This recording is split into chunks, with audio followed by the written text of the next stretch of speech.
The iced latte splattered across the Sentinels' gleaming black boots, droplets clinging like brown tears. In the stunned silence of Arlington, a teenage girl smirked, her diamond-encrusted phone recording. She expected a reaction, but the guard's stillness hid a coming storm. On Memorial Day, Arlington National Cemetery was a study in profound silence and searing light. The Virginia sun beat down, turning the endless rows of white marble headstones into a blinding sea of remembrance. A solemn crowd, a mosaic of families, veterans in crisp uniforms, and curious tourists, gathered around the tomb of the unknown soldier. The air, thick with heat and reverence, held a sacred stillness, the kind that precedes a hallowed ritual. Their collective gaze was fixed on the lone sentinel, a figure of unwavering discipline pacing the black mat. 21 steps. Turn. Face the tomb for 21 seconds. Turn again. His movements were a perfect, living metronome, each click of his heels against the stone a tribute to the unidentified soldiers who had given their last full measure of devotion. This was Liam O'Connell, a 30-year-old tomb guard from the 3rd U.S. Infantry Regiment, the Old Guard. His jaw was set, his eyes shielded by impenetrable sunglasses, but behind the stoic facade was a man whose duty was forged in personal loss. Every precise step he took was for his older brother, Sean, whose body never came home from a dusty road in Afghanistan. This vigil was his promise, his connection to a ghost. Among the onlookers stood the Vanderbilt family, a portrait of modern disconnection. Richard Vanderbilt, a hedge fund magnate, was a world away, his ear pressed his phone as he barked orders across continents. His wife, Victoria, a fixture on the charity gala circuit, was equally engrossed, scrolling through seating charts for an upcoming fundraiser on her tablet. Wedged between them was their 14-year-old daughter, Madison. Dressed in a Balenciaga t-shirt that cost more than a monthly mortgage payment and custom off-white sneakers, she radiated an aura of profound boredom. For her, this trip to D.C. was just another curated backdrop for her social media feed, a parental mandate she had to endure. "This is monumentally lame," Madison groaned, her voice slicing through the respectful quiet. A few nearby visitors shot her disapproving glances. "Why are we just watching some guy walk in a line? It's like 1,000 degrees out here." Victoria sighed, a flicker of annoyance crossing her perfectly made-up face. "Madison, darling, try to appreciate the history. It's important." Madison scoffed, her thumbs flying across her phone screen. "It's a box of old bones. I bet this guy is just some wannabe soldier who couldn't make it in the real army, so now he plays dress up." Richard, momentarily lowering his phone, grunted in amusement. "Let her be, Victoria. It's character building." He then returned to his call, dismissing the scene entirely. The crowd hushed as Liam completed his patrol, his movements a flawless ballet of military precision. He was honoring the nameless, the forgotten, the ultimate sacrifices made in anonymity. He was honoring Sean, but Madison saw none of that. She saw only content. "Okay, I'm totally getting a viral clip of this robot," she announced, raising her phone, its case glittering with hundreds of tiny handset crystals. She began recording, providing a loud, mocking narration. "Yo, what's up, Insta? We're here watching the world's most boring job. Bet this dude is sweating through his fancy little uniform." The murmurs in the crowd grew louder, a wave of disapproval rippling through the onlookers. An elderly man wearing a Korean War veteran cap turned to his wife and muttered, "No respect. None at all." Madison, however, was fueled by the attention, mistaking condemnation for fascination. At home, her parents' wealth insulated her from consequences. Teachers were lenient, friends were sycophants. The world, as she knew it, bent to her will. As Liam began another pass, Madison's boredom curdled into a more malicious form of mischief. She glanced down at the half-full iced latte in her hand. A sly, self-satisfied grin spread across her face. "This is going to be iconic," she whispered to herself. She edged closer to the velvet rope barrier, ignoring the stanchions and the bold lettered signs demanding silence and respect. Her parents, lost in their digital worlds, failed to notice.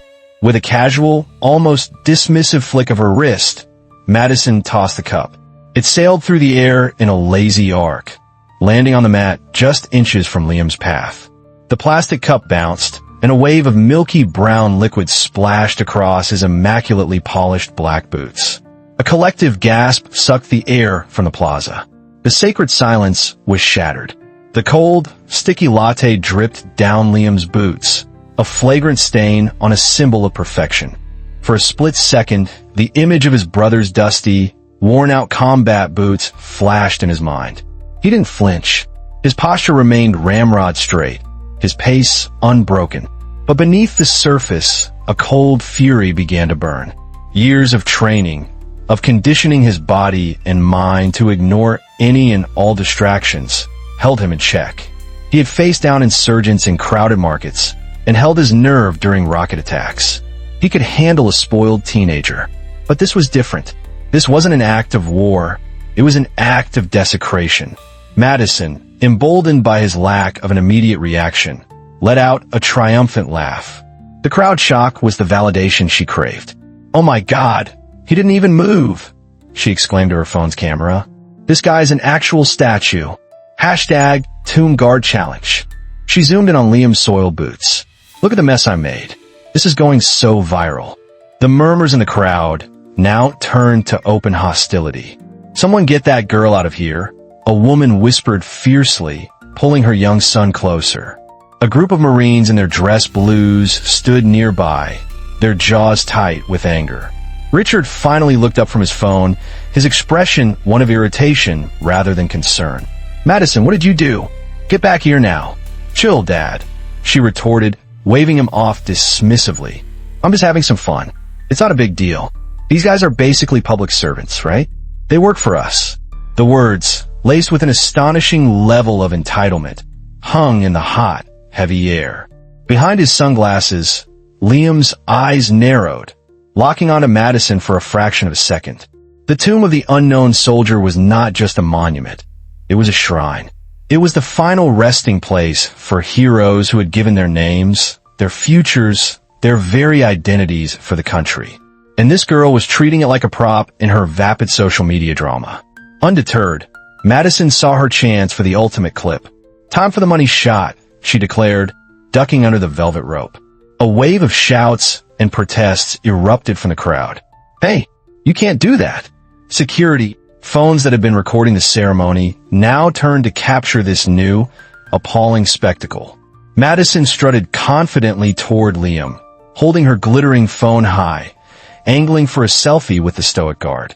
"Me and my new bestie, the statue guy. This is gonna get 1,000,000 views." That was the breaking point. Liam's training screamed at him to maintain his post, to wait for security to handle it. But something deeper, something more primal, snapped.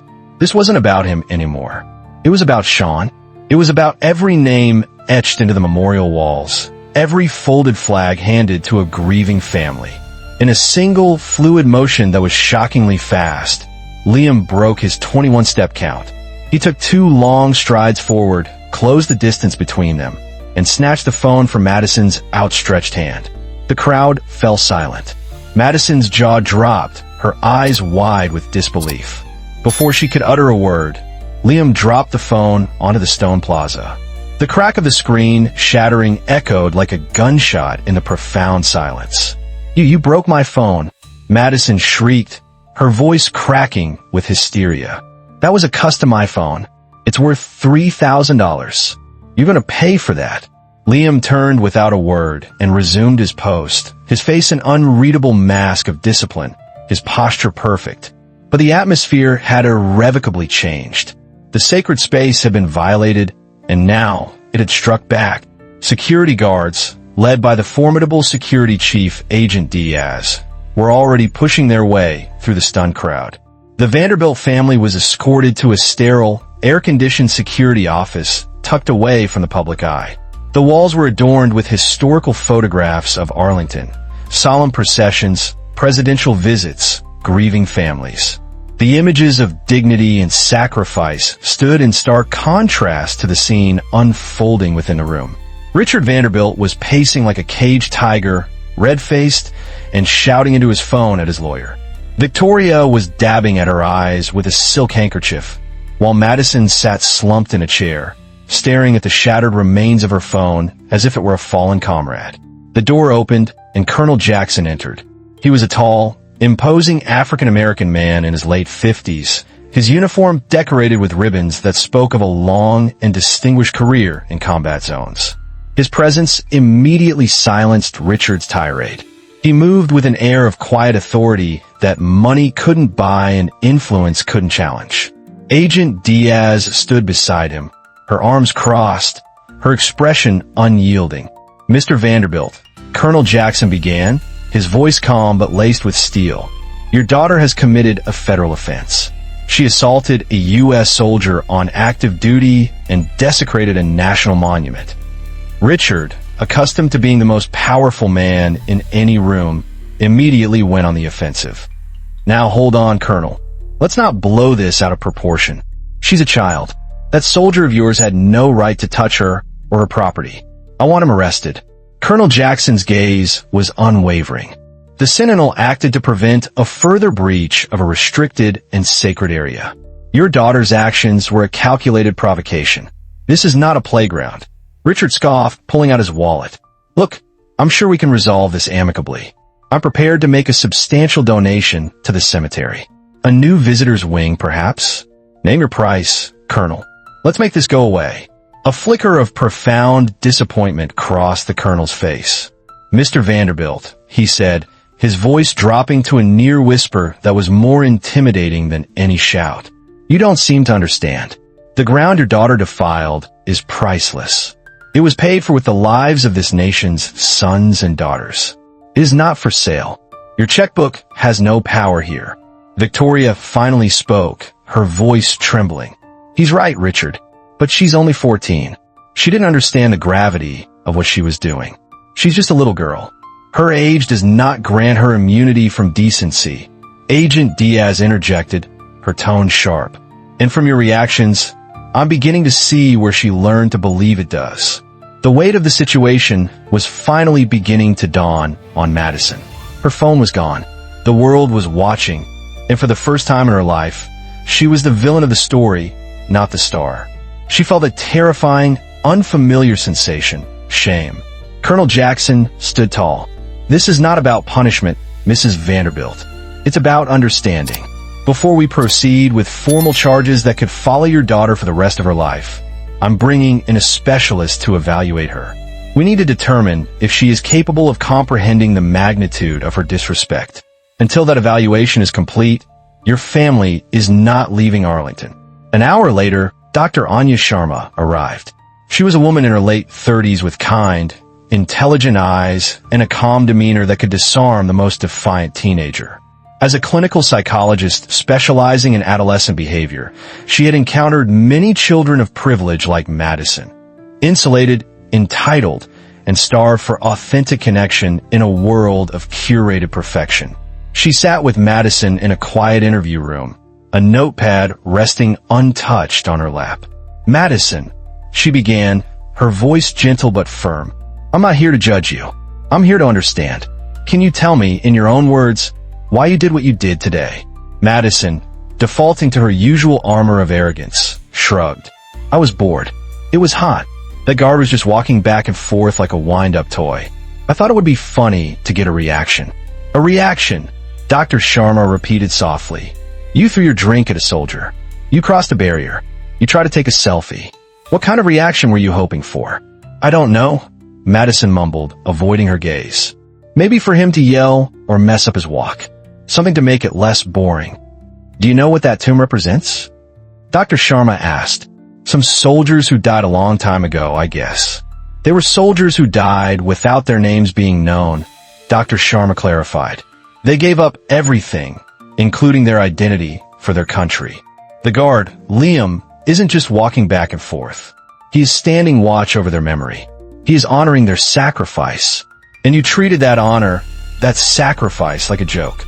Madison shifted uncomfortably in her chair. "It was just a latte. It's not like I actually hurt him. This isn't about physical harm, Madison. It's about respect.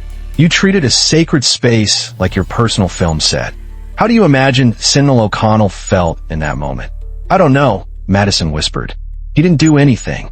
He just kept walking. That is his duty, Dr. Sharma explained. His discipline is part of the honor he shows them. But he is a human being. Trust me, he felt it. And so did every veteran, every Gold Star mother, every citizen in that crowd who understands what that too means. While Madison was facing this quiet interrogation, a digital firestorm was raging outside. The hashtag Arlington Girl was the #1 trend worldwide. News outlets from CNN to the BBC had picked up the story, broadcasting the viral clips of Madison's stunt and Liam's decisive response. Pundits debated parenting, privilege, and the erosion of respect in modern society. A tweet from a prominent veterans advocacy group went viral. Privilege is no excuse for desecration. The Tomb of the Unknowns is not a TikTok backdrop. Hashtag Arlington Girl needs a lesson in sacrifice. Richard Vanderbilt's phone was vibrating off the hook with frantic calls from his company's PR department. Their stock was taking a noticeable dip in after-hours trading. Victoria's social media accounts were so inundated with vitriolic comments that she was forced to deactivate them. The gilded cage they had built for themselves had shattered. Back in the office, Dr. Sharma delivered her professional assessment to Colonel Jackson and the Vanderbilts.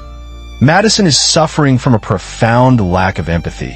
Born from a life without meaningful consequences, she stated plainly. A fine or a slap on the wrist will teach her nothing.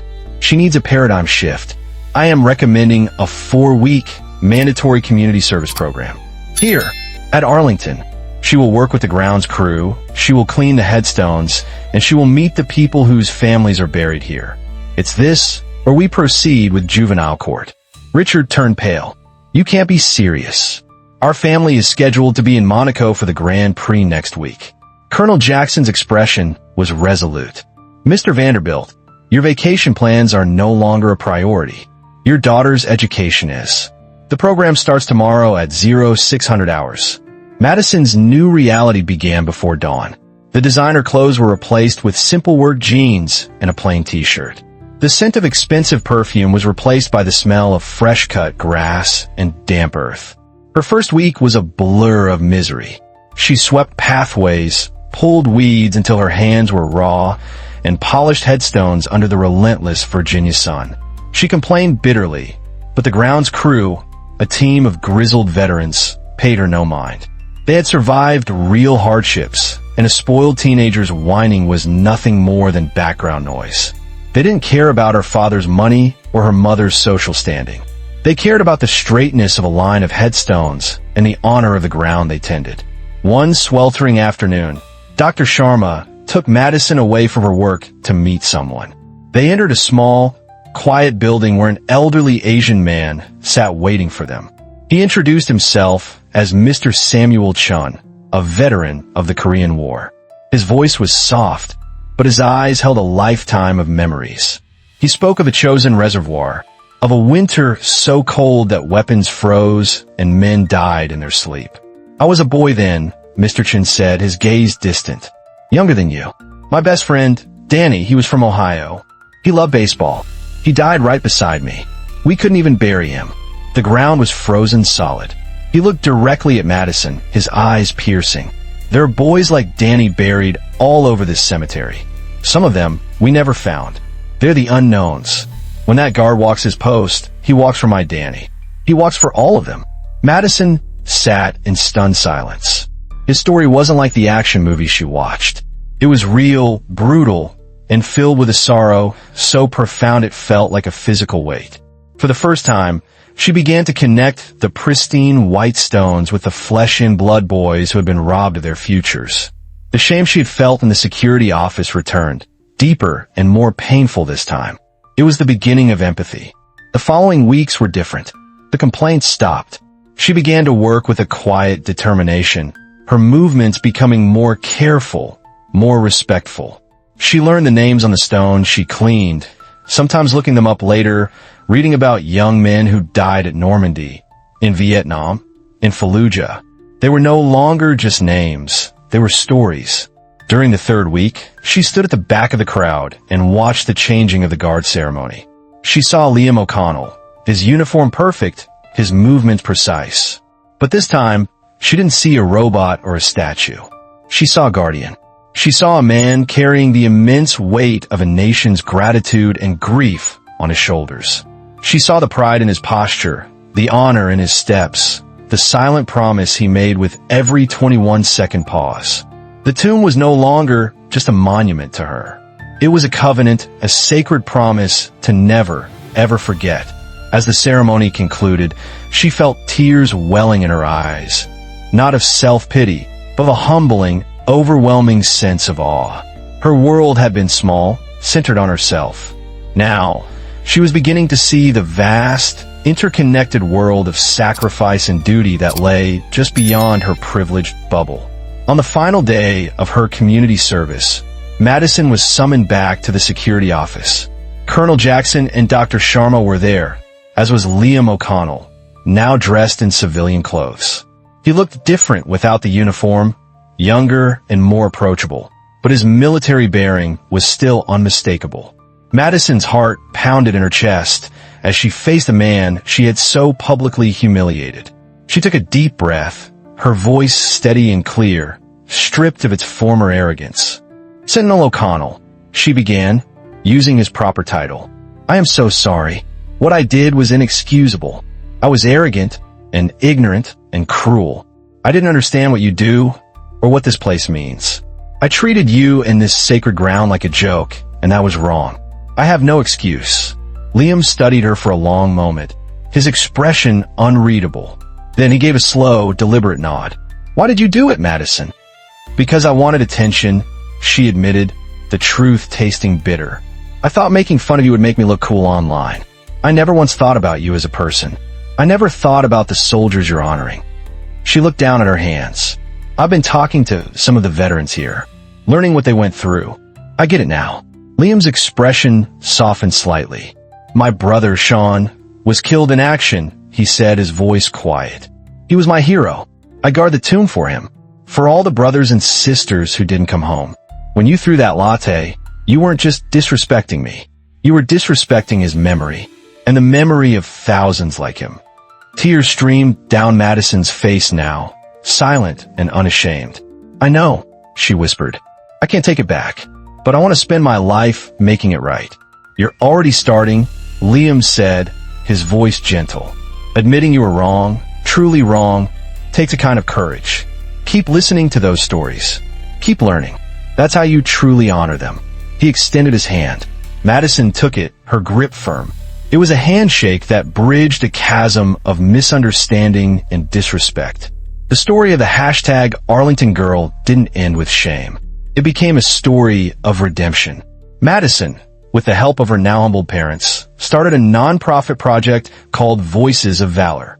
She dedicated herself to recording the stories of veterans like Mr. Chun, creating a digital archive to ensure their sacrifices were never forgotten by her generation. The tomb of the unknown soldier stands today, as it always has, a silent, powerful testament to duty and sacrifice. Liam O'Connell still walks his post, his boots gleaming, his steps a perfect, unwavering tribute.